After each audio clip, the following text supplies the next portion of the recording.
Donc, bonjour à toutes et à tous. Donc, je me présente. Je suis Fabio Cannasaguedou. Je suis un psychologue et un chercheur postdoctorat pour le projet SAVI. Aujourd'hui, je vais parcourir ces 4 points avec vous afin de partager une recherche on vient de soumettre dans Social Science and Medicine et que ça concerne en fait l'importance des ressources sociales. En fait, il y a des décennies de recherches qui ont montré une forte association entre le bien-être, la santé et les ressources sociales. Mais on se demande qu'est-ce qu'elles sont en fait les ressources sociales. La plupart des chercheurs, il est d'accord de définir les ressources sociales comme des éléments tangibles et ou symboliques en fait que peuvent être éteints avec des liens sociaux directs ou indirects. Ça s'entend? En fait, j'ai fait un petit exemple. Dans la littérature scientifique, il n'y a pas vraiment une catégorisation définitive par rapport à les réseaux sociaux, mais si je vais donner un exemple une des réseaux sociaux la plus utilisée par rapport à la santé et le bien-être, que c'est le soutien social. En fait, le soutien social, c'est la perception individuelle du sentiment d'être aimé. En fait, c'est la perception de pouvoir compter sur des liens quand en fait on a besoin. Et cet soutien, généralement dans la littérature, il est très étudié par rapport à des liens qui sont prototypiquement étroits, c'est-à-dire la famille d'origine, les amis et les partenaires. Mais il y a aussi beaucoup d'études qui aussi ils ont étudié avec des liens plus distants, comme la communauté et les voisinages. Donc, on sait que les ressources sociales sont très importantes. Mais malgré ça, la littérature nous montre que les ressources sociales ne sont pas également réparties dans la population. Et pour quelles raisons? Mais les raisons sont surtout attribuables à la marginalisation, au système d'oppression qui en fait il limite l'accès aux ressources à certaines minorités et à des faibles statuts socio-économiques. Donc, parmi les groupes en fait, qui sont historiquement, ils ont été exclus à l'accès de cette ressource, on trouve les personnes qui font partie de la communauté LGBTQ+. Et c'est évident que les causes principales sont à attribuer surtout à l'hétérosexisme et le sexisme qui fait qu'il y a de la discrimination, de l'intolérance et aussi de l'exclusion sociale qui l'amène à des rejets à partir des amis ou à rejet aussi de la part de la famille sous ce groupe de personnes.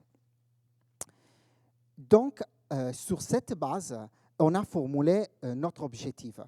Et je vais faire un petit exemple parce qu'en fait, on peut dire que pas tout le monde peut avoir le même accès aux ressources sociales. Donc, on s'attend en fait des profils des ressources sociales. En fait, on peut regarder cette représentation et on peut imaginer que chaque couleur représente un ressource spécifique, un ressource sociale spécifique. Et en fait, on peut s'attendre d'avoir différents profils et donc différents accès aux ressources sociales.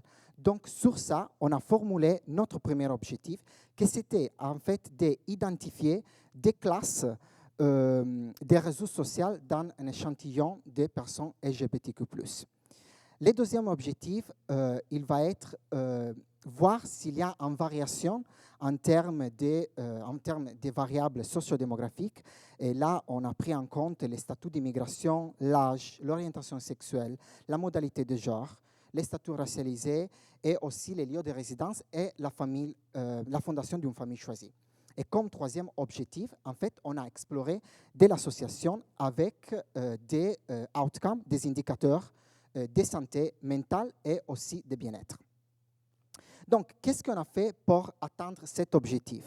Tout d'abord, on a sélectionné dans la base de données de l'enquête SAVI 5 indicateurs des accès aux réseaux sociaux. En fait, on a extrait les plus utilisés dans les recherches scientifiques et aussi les plus utilisés en association à la santé mentale et au bien-être. Et en fait, on a choisi le soutien social de la famille, le soutien social du partenaire ou des amis et le capital social. En fait, le capital social, c'est l'effet de pouvoir s'aider entre voisins. Et aussi, on a pris en compte les liens et les soutiens de la communauté LGBT. Après, on a suivi trois étapes. Désolé.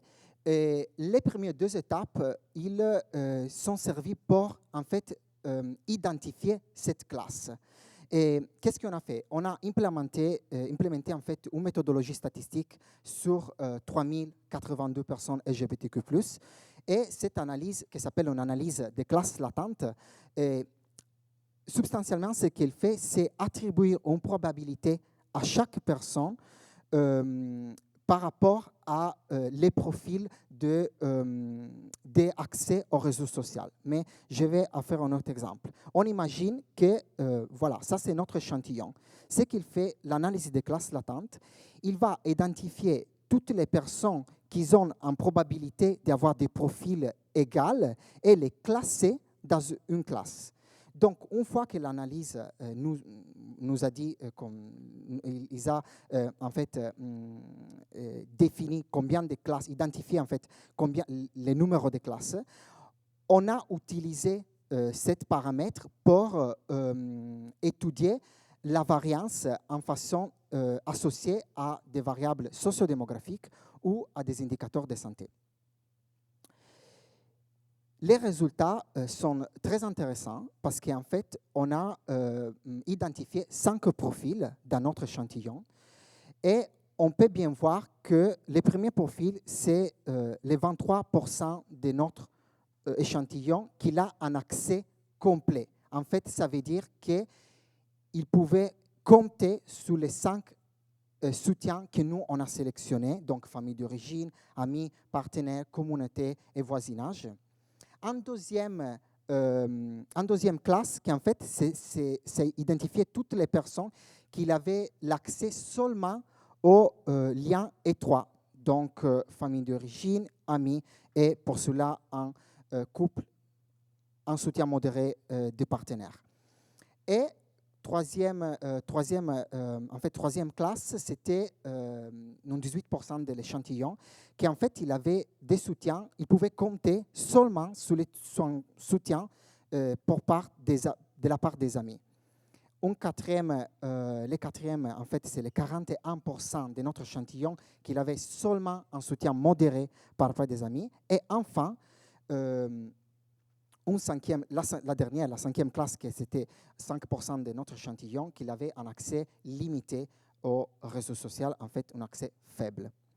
Déjà, ce résultat nous montre que seulement un quart, en fait, de notre échantillon, il a un accès complet à toutes les ressources, un accès complet à tous les réseaux sociaux.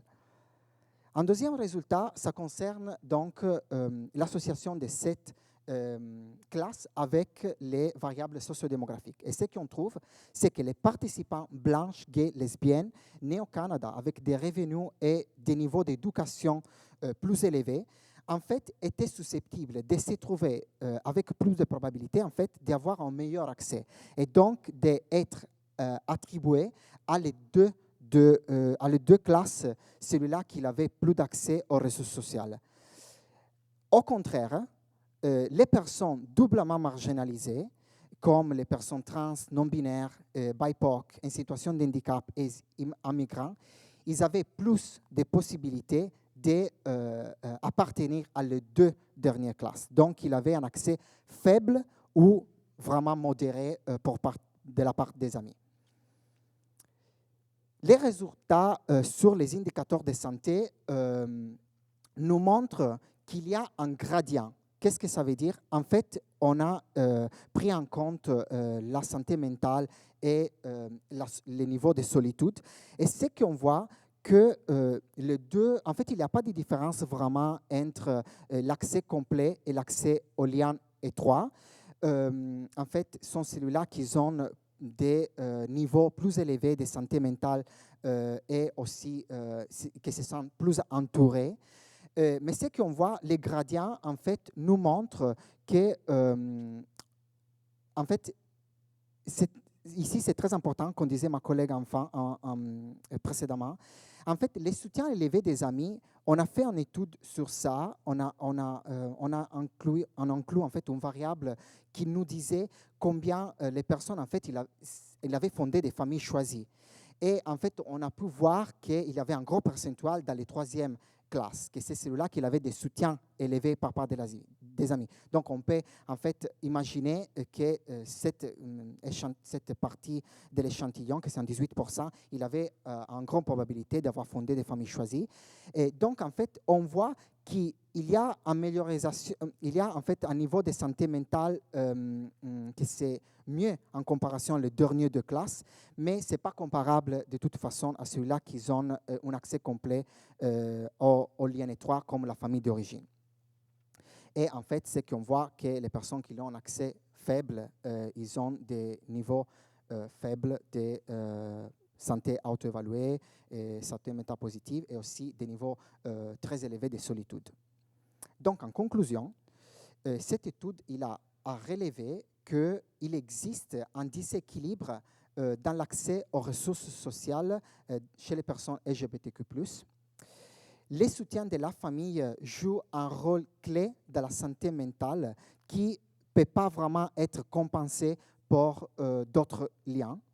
Et que de toute façon, l'absence des ressources proches importantes, en fait, il joue, en fait, avoir en moins aussi si les liens étroits, ils ne peuvent pas être comparés, en fait, pas compensés, désolé, ils ne peuvent pas être comparés. En fait, avoir en moins l'accès à une ressource sociale, ça fait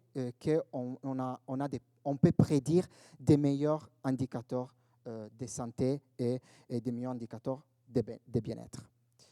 Voilà, ça c'est tout. Merci. Non, désolé. En fait,